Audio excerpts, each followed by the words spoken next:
Okay.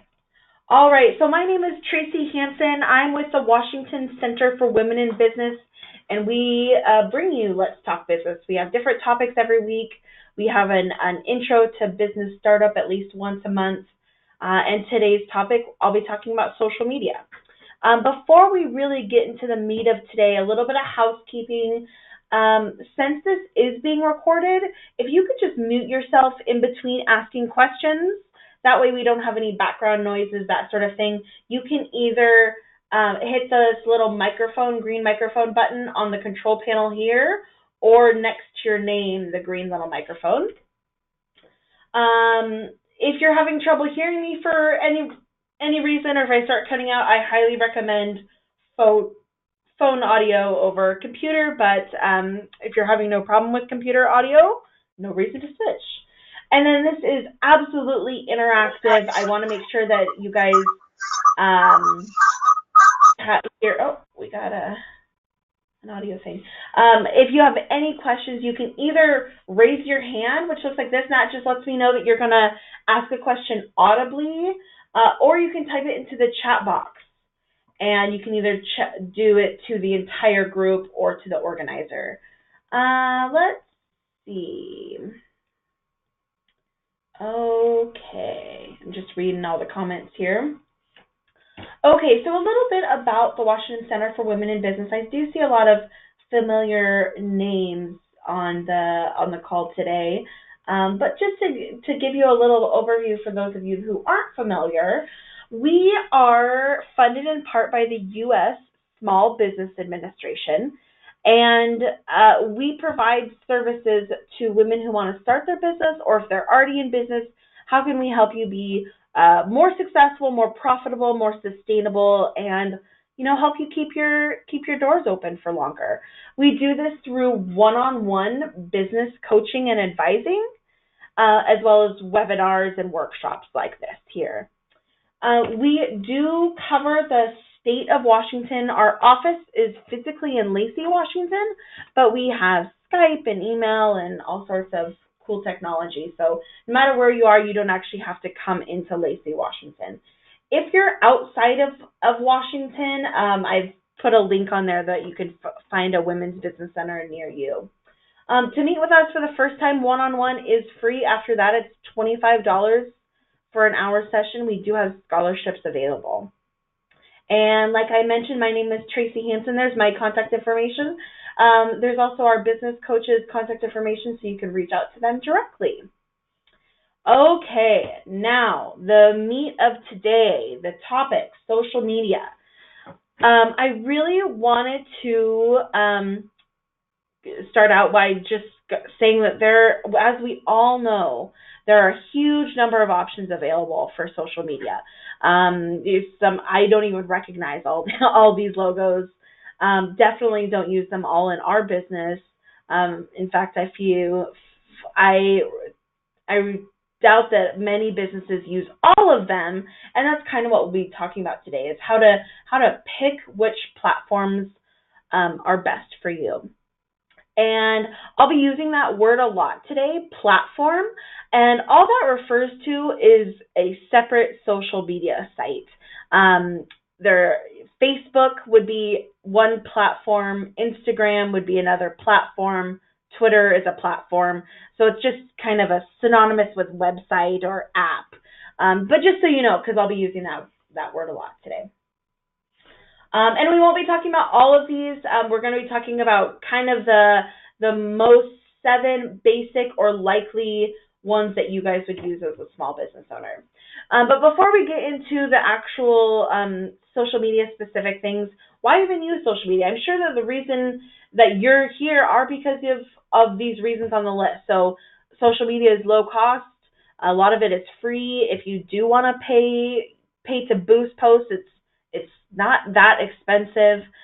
You have a high yield potential if you are doing things consistently, and we'll talk about that more later.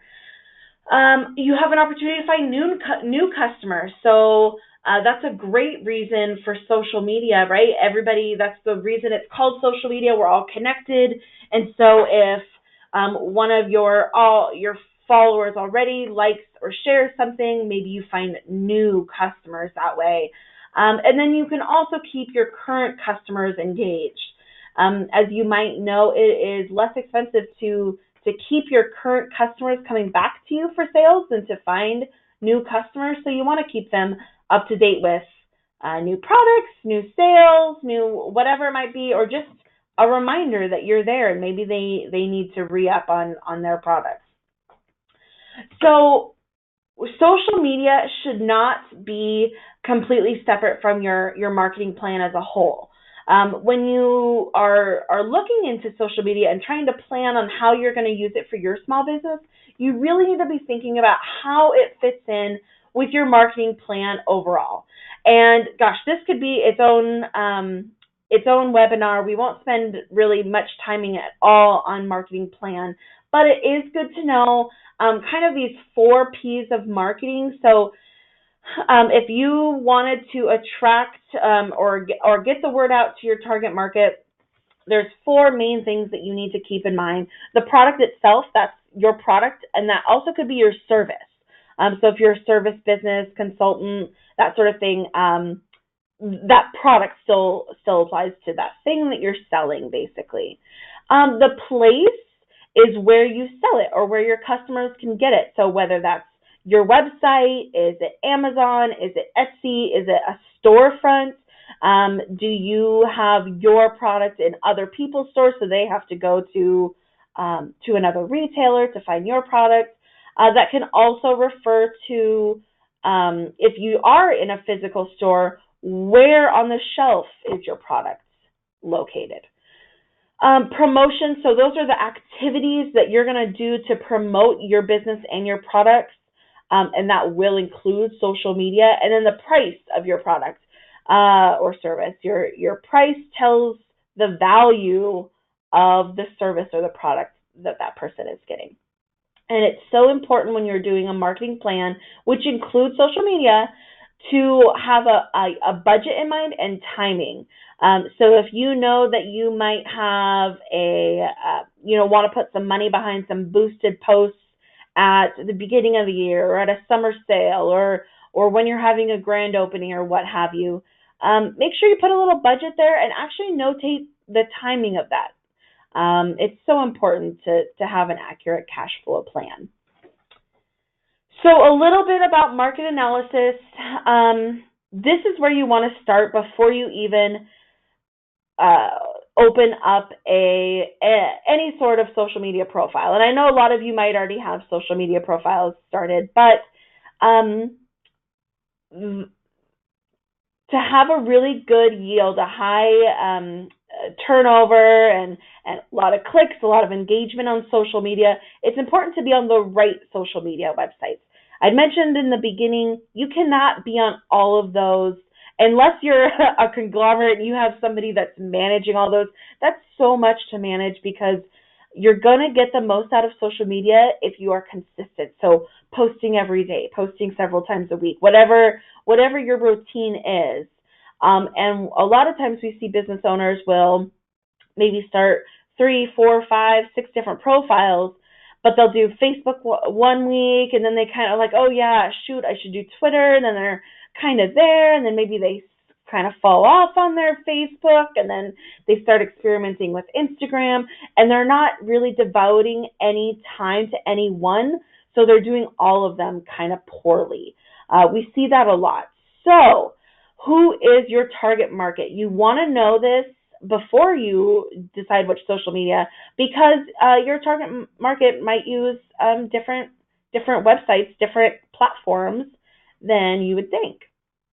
So when you're thinking about your target market, you want to think about them in 2 categories. They're demographics and they're psychographics.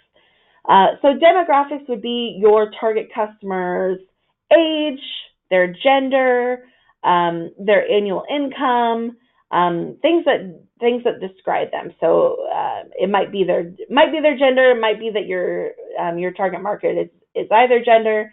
When you're thinking about psychographics, it's things that they like to do. So let's say our target demographic is 25 to 35-year-olds. women who make at least $50,000. Well, some of the psychographics about them, depending on our products, obviously, it might be, well, they are really athletically minded, they go to gyms, they love coffee shops, maybe they love locally sourced products, maybe they're a pet lover. So what are they? What are the things that they like to do? And that will help influence the way and the sites that you use and the images that you use and the language that you use to entice them to buy your product. So you would build up, so when you've kind of thought about your target market, you thought about those demographics and the psychographics, you've created this persona, or that's another word for a target customer or a target market, and you might have more than one. Your business can definitely have more than one target market or persona. If you're, depending on where you are in business, if you are, in the startup stage, or you're kind of just figuring out this market analysis, you might want to limit yourself to, 1, 2, or maybe 3 target customers, target personas. And then maybe as you add product lines and things like that, those might change. So let's see here. So, and then also you want to think about your competitors when you're thinking about your market analysis. So who else out there is doing exactly what you're doing? Who's doing things that are similar? What's different or better about you? You can actually take a look at your competitors as far as their reviews, their websites, and see what their customers like about them and what do they not like about them. Is there something that you can deliver on and maybe even pull customers away from them if you're seeing in their reviews that they have poor customer service or not good follow-up, something like that. You can use that information. So some great market research tools to find out if you have to kind of define that target market, kind of define that target customer. There's one here in the Timberland Regional Library System, which is in the Thurston, Lewis, Mason, Pacific counties. I think there's another county there. The King County Library System also has Reference USA. It's a great tool that you can really dive deep down and see what demographics are out there and available. So the Spokane and Pierce County libraries use something really similar called Demographics Now. Those are just some of the major library systems. Your library system likely has something really similar. Okay, so marketing strategy. Your brand identity is so important. You want to carry it through everything that you do. So this is your website, this is your business cards, and this is your social media posts. There are profile pictures, there's cover photos, and then the posts that you make themselves that can all be and all should be branded so that they look like they belong on your page. And that might be something as simple as creating a border around the images or using a similar color palette. And I do have some examples that I'll show you guys of some actual posts that we'll get to here so you can see what I mean by that. You want your messages to be crafted to your personas. So let's say in my business, I've done my market research and I found that I have 2 main target customers. So it's a 25 to 35-year-old man or woman who make at least $60,000. But then I also have a 65 to, well, let's say 55 to 65-year-old man or woman who have to make at least $70,000 or something. I'm not sure. So since these two age groups are different, the messages, even if you're selling a similar product, the things that draw people to your product might be different for those different target customers. When you're speaking that language of that 25, 30-year-old, they might use different languages or different language appeals to them, different images, things that are important to them might be different than that 60-year-old, right?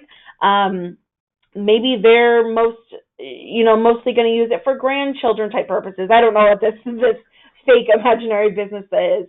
But you actually want to make sure you're keeping those personas separate and crafting unique messages to each one of them.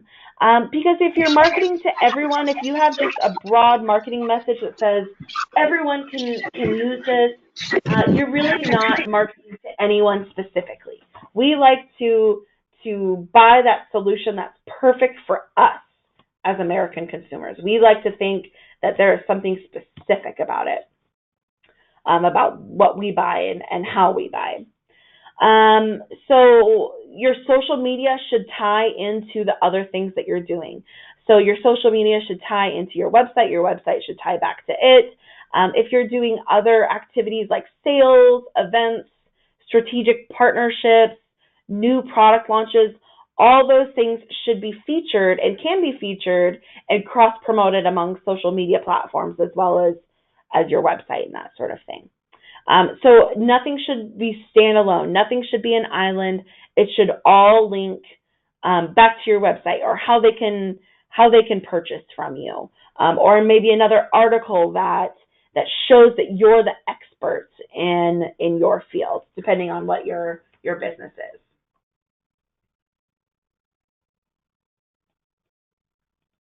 Okay, sorry, I'm just checking to see if there's any questions here.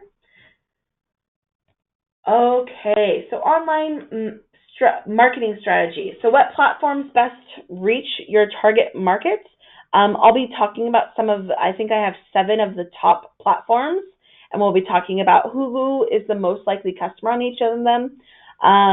So you'd want to be thinking about what messages would be most effective with those platforms and how they'll be integrated and how they'll be different. So maybe your Facebook strategy is different than your Instagram strategy because of those target customers.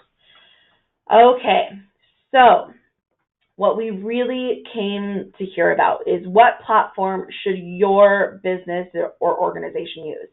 It really is unreasonable to think that you could be on all of them.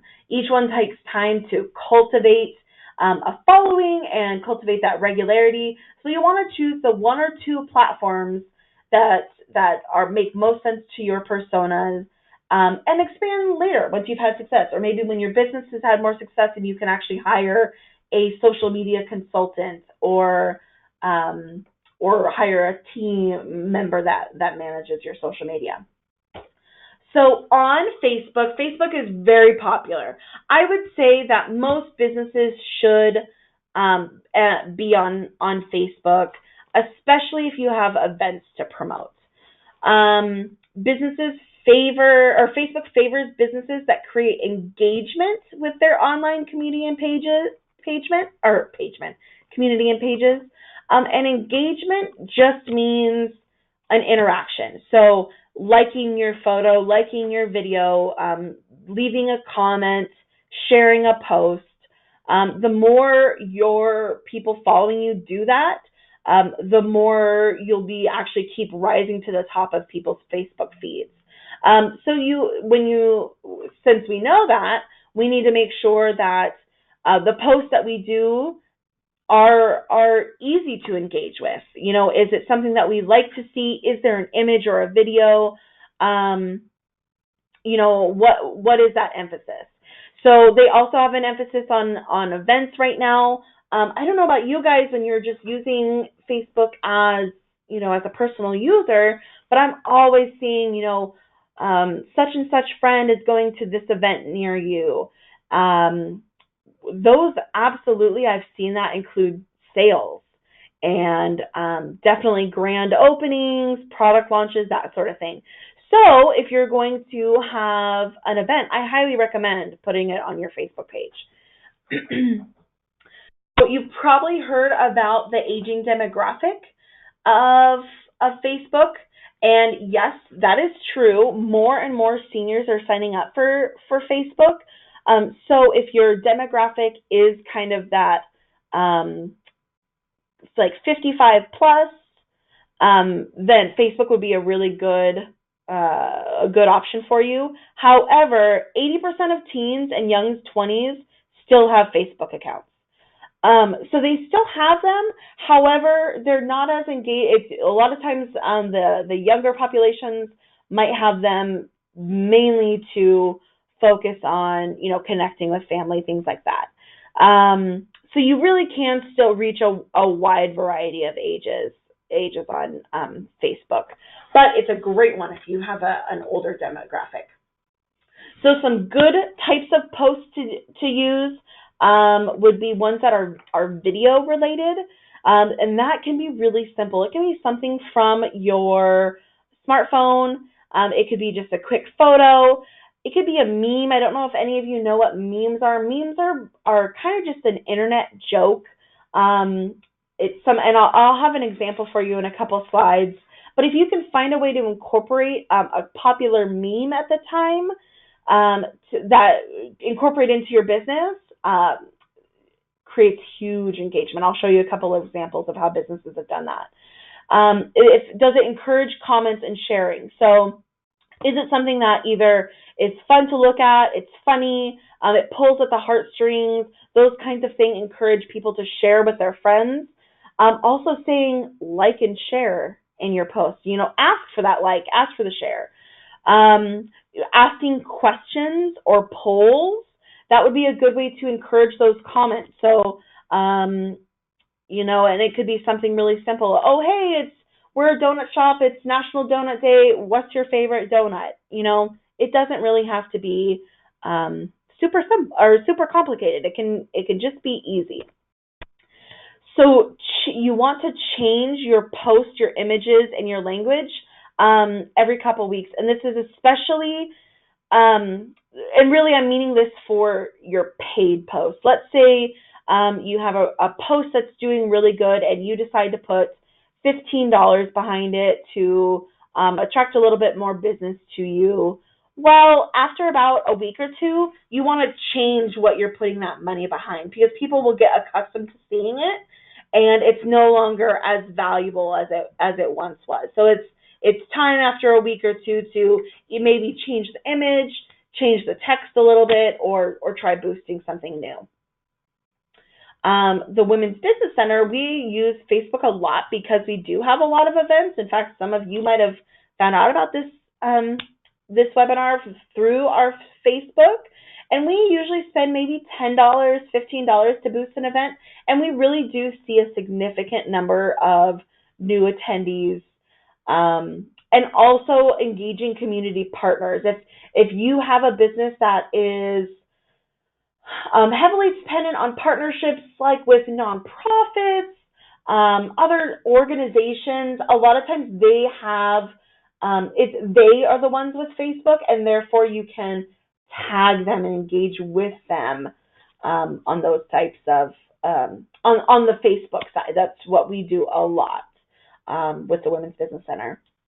So a post that would need improvement is if there is no image. Really, you should always, always, always, always have an image or a video, even if it's a stock photo, even if it's a GIF, whatever it might be.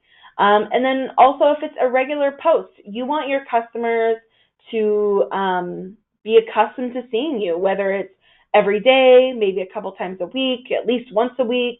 And if you're just posting once a month, and then sometimes it's 4 times a month, and then the next month maybe it's only twice, then you're not doing your own page justice. So Instagram. Oh, were you guys able to see that post? Sorry, I might not have had that on there. Okay, so Instagram. This is hugely, hugely image fueled. Everything is either an image or a video. You can't have just a text post unless you type something out and then take an image, save it as an image. This is a great way, though, to show behind the scenes or real-time feel, and kind of gives the business personability. So this is an especially great account to have if you are the business. Maybe you're a consultant, an engineer, something where you're doing all of the work. You are the creative, you are the person doing all the tasks. The Instagram would allow your customers to get to know you. So maybe you would post something that shows an upcoming project that you're doing, or something that you're doing at the moment. Really could be black or white or color, but needs to be that images. Now, Instagram is a younger crowd, especially those under 29. So if your demographic is that 30 or under, Instagram is a great account. And then hashtags. Hashtags are something that you want to be, even if they feel silly to you, even if they scare you. There's no point in being on Instagram if you're not going to hashtag, because hashtags are how your new customers are going to find you. So this could be, you can even Google, depending on what your business is. Somebody want to comment in, what type of business do you guys have? If I had a pet grooming, it could be, dogs of Instagram, Dogstagram, small business owner, local made, local business, something like that, where people can find you. So a good Instagram post is visually appealing. It can absolutely incorporate memes, animals. So this could, even if your business has nothing to do with animals, people love seeing dogs and cats and really even cute babies doing funny things or cute things. So if there's something that you can make it tie back into it, like maybe there's a cute picture of a dog and he has a thought bubble that you make relate to your business, something silly that could absolutely drive engagement to your business. Quotes are good because a lot of people want to share them. So if you give yourself credit on the image, which I'll show you an example of that in just a moment, you're actually getting people to share you. Good posts definitely have hashtags, and it focuses on the people behind the business. Your posts might need improvement if there are no hashtags, if they're irregular, and if they're too similar. I have seen, while quotes are a good thing, if you're posting a quote on a blue background and you post that every single day, people are going to get bored. So there's a difference between consistency, though, and just being a little bit boring. People will be able to look at your page and see it's nothing but blue quotes. They don't do anything else. And I'll show you what I mean here. So here are some. These are just posts that I've found while scanning my personal Facebook and Instagram pages. Those are the ones that I use most. Another thing you could do is use these local national blank days and get it to, you find one that works for your business, put it on your calendar, and use that to celebrate your business.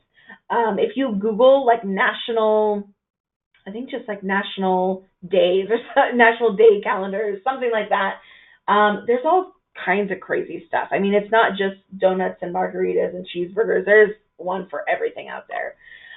These people obviously use, this is a stock photo. You can also just celebrate some national day by taking a photo of your work. Maybe, if it's donut day, it's your coworkers eating that. If it's burger day, if it's National Pet Day, this person had their dog in work. So you can see that this is kind of two different approaches to a similar thing. This is just a quick snap of the picture, and this got so much love on their page.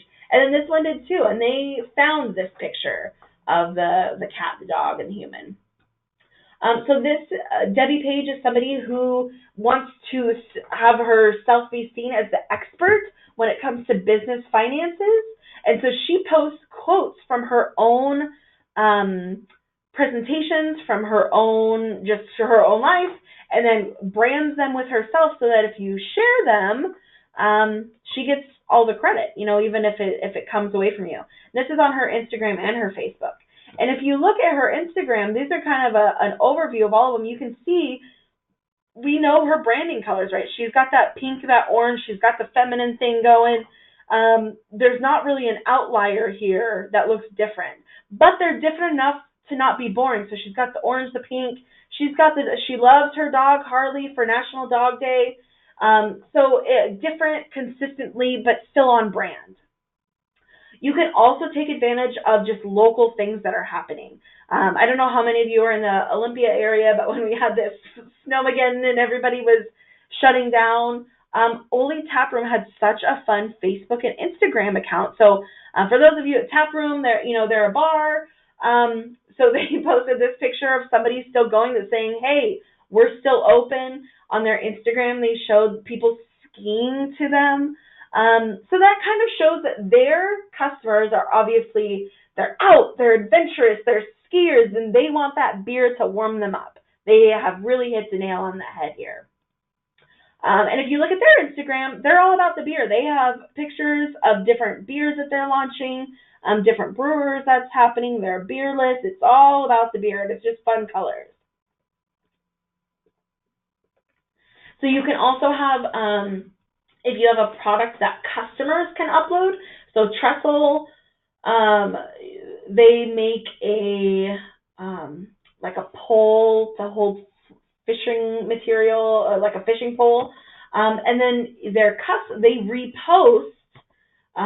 These are people using their products, right? And then their Instagram is just full of beautiful natural photos. So fun.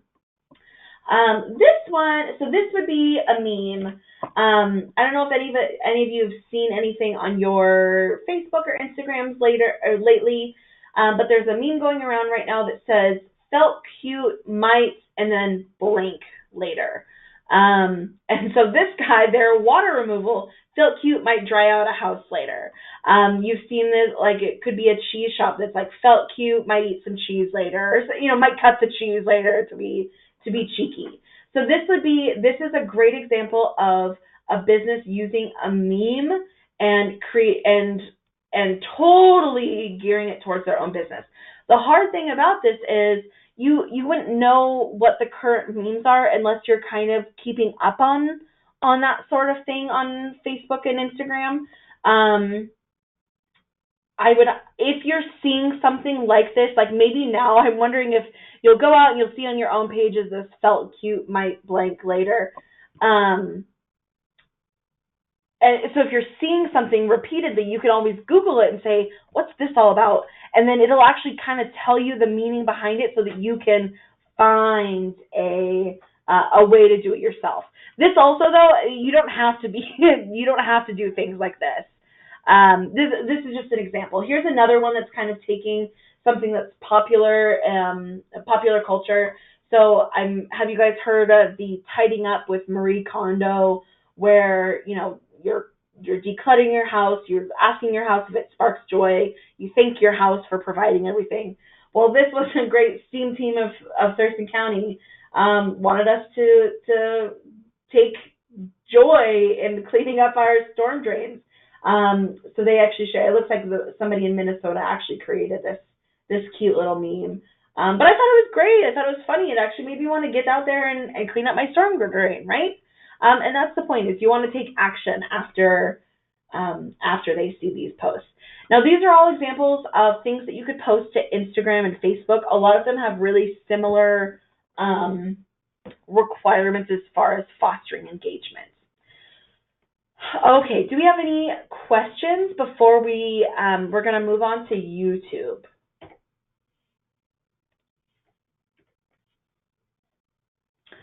Okay, so YouTube is great, especially if your target customer has an interest in self-directed learning, or your industry is maybe DIY, do it yourself, or something that involves people would need to look up information, especially if you need to be the expert in something. Maybe it is a DIY, or a do-it-yourselfer. Maybe it's a landscape artist or a bakery or something. The YouTube video would kind of show that you're the real person. It shows the video and the audio behind it. It tells this story. And we're seeing that 96% of teens say that they use YouTube on a very consistent basis. So this is a great way to connect with teens. It also is one of the highest for seniors. So it ties with Facebook that 11% of its users are seniors. So both Facebook and YouTube have 11% of people aged 55 and up using their platform. And I can attest to that. My dad loves YouTube. He loves to, he's the guy that likes to putter around on boats and stuff. And so he looks up how to do different boats. But then if you've ever been on YouTube, you're seeing one thing and then it links you to another and then it links you to another, and all of a sudden you're watching a bunch of different things. That's how people would find you, by making sure that you're putting keywords on your video. You want to have clear video and sound. It doesn't need to be high quality professional. It can absolutely be your smartphone. You don't want it to be super fuzzy and hard to, if you can't hear it, if you can't see it, there's no point in posting it though, right? It does need to get to the point though. It shouldn't be an hour long. We do post these to YouTube. But if you're going to make something, it should be a couple minutes long, 1 to maybe 5 minutes if you're teaching somebody to do something. So get to the point and then post regularly. And the keywords on there should be ones that are related to your industry and related to your business, maybe even your geography, so that, you know, if somebody is watching a video that's similar, that yours will come up as an alternative when it's done, right? And then make sure that it's linked to your website or your other social media page. You don't want people to find you on YouTube and then not be able to find you elsewhere. Twitter, 40% of Twitter's users are between 18 and 29. So they skew a little bit younger. 27% of them are between 30 and 49. And their demographics show they have a little bit above average income. So when you're finding out your demographics, if those are within the age groups that you're looking for, Twitter might be a good option. Cool things about Twitter, the tweets are indexed by Google. What that means is if I was going to tweet about something, then if you're trying to Google something about something that I just tweeted, my tweet would actually come up as a Google result. Should it, meet requirements and should it not be buried by other things that are being Googled. But they are indexed by Google. Twitter has a real-time feel. This should be, you're reacting to popular culture things. You're telling people that you're doing things right now, or you're commenting on things right now. You kind of need to be really present. This is one that the Women's Business Center doesn't really use. We do have an account. We don't use it because it's very time-consuming. Now, however, if you have a blog or you're getting out information, Twitter would be probably a really good place to post those blog articles. Maybe you have a newsletter, things like that, because they're getting indexed by Google. And that's if you're doing blog posts. If you right now don't have a blog, you don't have plans for a blog, do not write a blog just so that you can get Twitter. It'd be best to find a different platform. So Pinterest is all about visually appealing. And it's a little bit more artistic, a little bit more crafty, a little DIY, do it yourself. It's a place to share ideas. And it's definitely female dominated. So if your persona, your target persona is a woman, there's a high chance that she's on Pinterest. And especially if you're doing some sort of homemade craft, something organic, something locally made, those are great things for Pinterest. We don't have a Pinterest just because we just don't have the really cool content to put on there. And I did actually have a small business recently tell me that she boosted her Pinterest posts And since Pinterest, I don't know if you guys have ever been on Pinterest, but when you click on it, it actually takes you directly to your website link, versus, when you click on a Facebook link, it kind of just enlarges the Facebook. Same thing with Instagram. But Pinterest sends right to the website. And she said she's gotten a great turnaround of people that have gone to her Pinterest and then have actually gone to her website and has made a sale off of that. Can you repeat the age groups for Twitter? Yes. 40% of Twitter users are between the ages of 18 and 29. 27% are between 30 and 49. Yes. Okay, so these two are a little different than the others. So Snapchat. Snapchat is, there's no comments, there's no posts. It's all about self-destructing images and videos. So it would be, I would send a post to, personally I would send a post and that they would have like 10 seconds to view it, and then they would no longer be able to see it. Businesses post things to their stories, just like Instagram and Facebook have stories. Snapchat has stories, and it can be viewed for 24 hours. So it has a real-time feel because it's all within the last 24 hours. It should be kind of a brand awareness, behind-the-scenes feel, and this is great for younger users. So 60% of its users are under 25, and it's more heavily dominated by women than men. You can actually, though, draw people to your physical location if you have one with geo filters.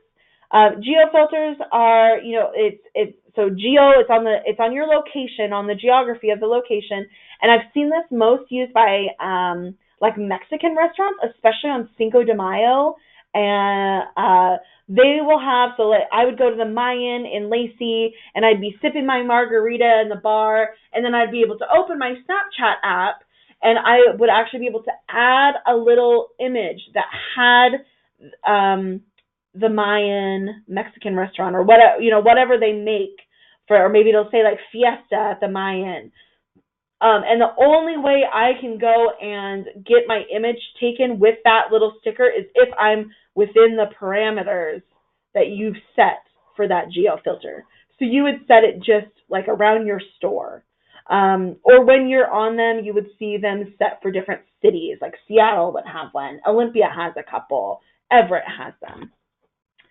And because they self-destruct, there's a sense of urgency. So, your customers, if you had a strong Snapchat filter, they would want to go see your story every day because that story will not be there for them to view tomorrow. LinkedIn. So you can post your business page here, but the real star of LinkedIn is you.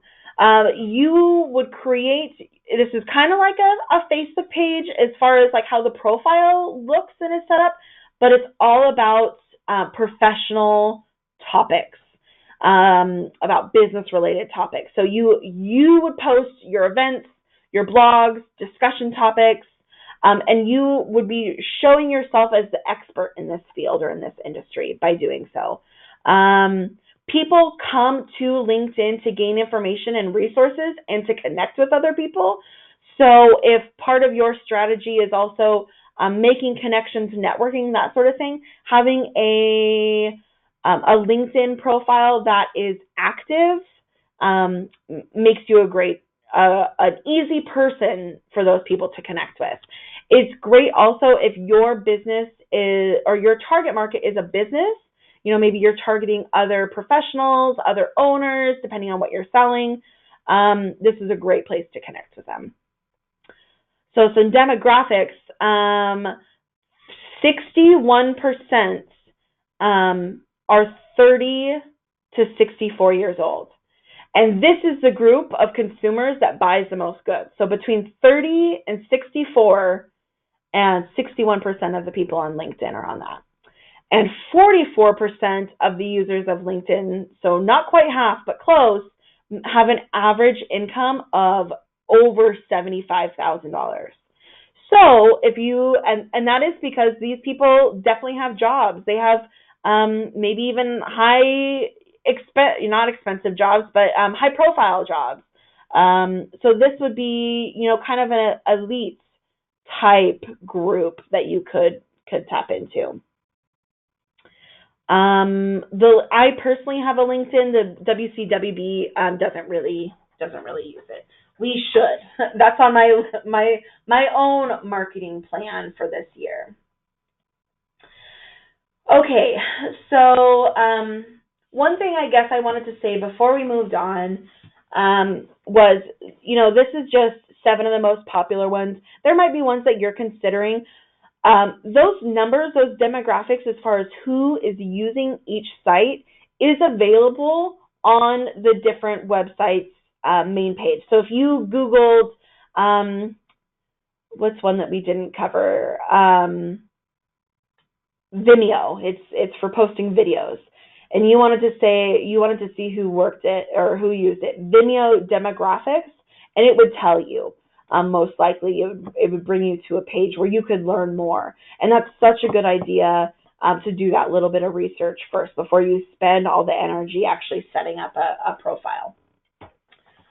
Okay, so we are we're closing up here. We only have about 10 minutes left. Some more online marketing considerations. So definitely your website should be a part of your marketing strategy. You can get free domain names if you're keeping them. Like if you go to WordPress and you keep WordPress in the domain name. So like if my business name was Tracy's Cupcakes, it'd be tracyscupcakes.wordpress.com, and that might be free. But it is a good idea to spend a little bit of money and drop that WordPress or drop that Bluehost, things like that, and really own your brand. Also, customer reviews. So Yelp, Google, Better Business Bureau, even Facebook really have customer reviews. It's a good idea to have a strategy around that. So are you going to respond to them? What is going to happen when you get a bad one? A lot of people do respond to those. Obviously you don't want to engage in a fight, but, trying to make the customer happy, that sort of thing. So what are you going to do about those? Keep in mind that Yelp and Better Business Bureau, they're both just private companies. And so they might want to charge you for things. You don't have to have a membership to Yelp or Better Business Bureau in order to have reviews on there. So e-communication tools, a way to point your current customers to your social media would be to, if you have an email list, to make sure that your social media sites are linked on there. You could use Constant Contact, MailChimp, Emma, there are so much. If you are sending, less than 2,000 emails, I know MailChimp is free. I think Emma and Constant Contact both have a free tier as well. There are social media management tools like Hootsuite or Buffer that you could use that would schedule. So maybe you're saying, okay, I really do want a Facebook and Instagram and Twitter. So I'll use Hootsuite, and you can actually schedule out all your content. So you would schedule your posts. The one downside to something like that is that Facebook, Instagram, the platforms know that they're being posted by Hootsuite, and they aren't given priority like they are if you were to physically post it. So there is a trade-off there on, yes, you can do more things, but it might not be seen by as many people. And then if you're actually, you want to measure those analytics, measuring success, you want to check your Google Analytics, you want to check your Facebook or your other social media analytics, and that'll tell you who is attending and what are they doing, where are they finding your page, and where are they going after your page. Okay, so what about change? As you may know, social media platforms are constantly evolving and changing, and that can often be irritating when there's new features that are out there, especially us as the consumer from the personal side. It's like, oh man, what's the point of this new change? But from a business side, when there's a new feature or there's something changed, you should use it.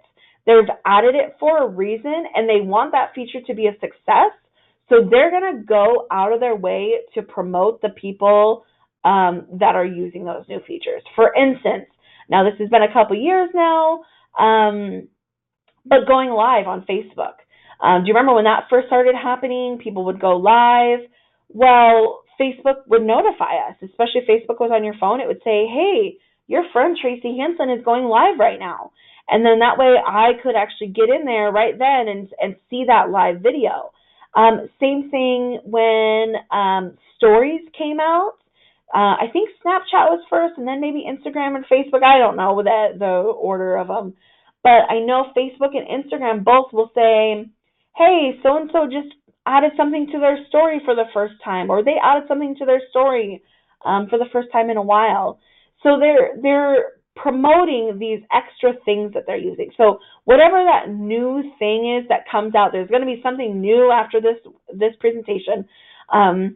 You are more than welcome to gripe about it on your personal side, but on the business side, you have to embrace it. So, measuring success. Was it worth it? We need to, before we put all of this in plan, we need to have a goal, because we're going to circle back to our goal. So, and that could be different it could be different for different posts. It could be different for different businesses, different time of the year. Maybe you wanted people at an event. Maybe you wanted new subscribers or new, people on your email list. Maybe you wanted people to actually come to your website and buy something. So what was your goal? Let's circle back to it and notate where you are. So you'd want to actually count before you even start implementing your strategy. How many likes do you get on average? How many subscribers do you have? And most of the Facebook analytics will already have this for you. You don't have to manually go and count them up. You would go to the insights page and it would show you. But it's not a set it and forget it. You want to, so on a regular basis, maybe it's weekly, maybe it's monthly, but you'd want to come back and take note, see what worked well, what didn't work as well, make some adjustments, and try it again. If you put some money behind a post and you don't really get anything, hey, maybe it's not, maybe there's other things that we can tweak. Maybe it's not that it just didn't work for you. So it's so important also to have that goal in mind, because I know on Facebook and Instagram, especially when you're paying, it will ask you what you want to happen when people click on your post. So it can say subscribe, and then you just get new subscribers. So they could be, in the know of your new content. Maybe it's buy tickets. We do that a lot for events, and then it goes directly to our event page. So make sure you have that goal in mind so that you're not doing anything in vain. Okay, so what's next?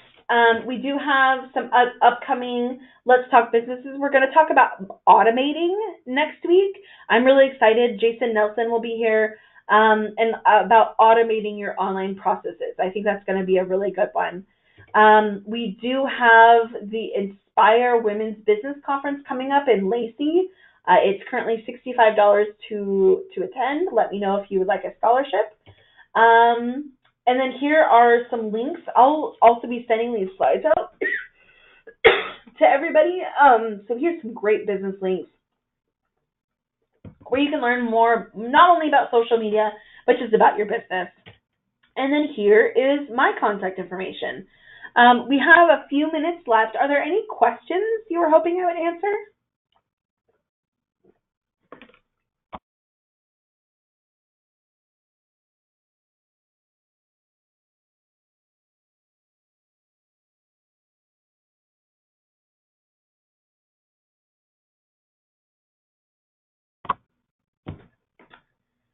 Yes, I can send you the slide.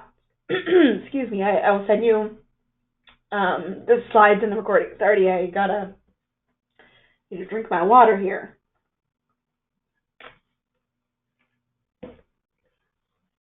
Okay, well, if any questions come up, don't feel shy to reach out to me. That is my direct phone number and my email address. You can also check us out on any of our social media. And I hope everybody has a great Wednesday.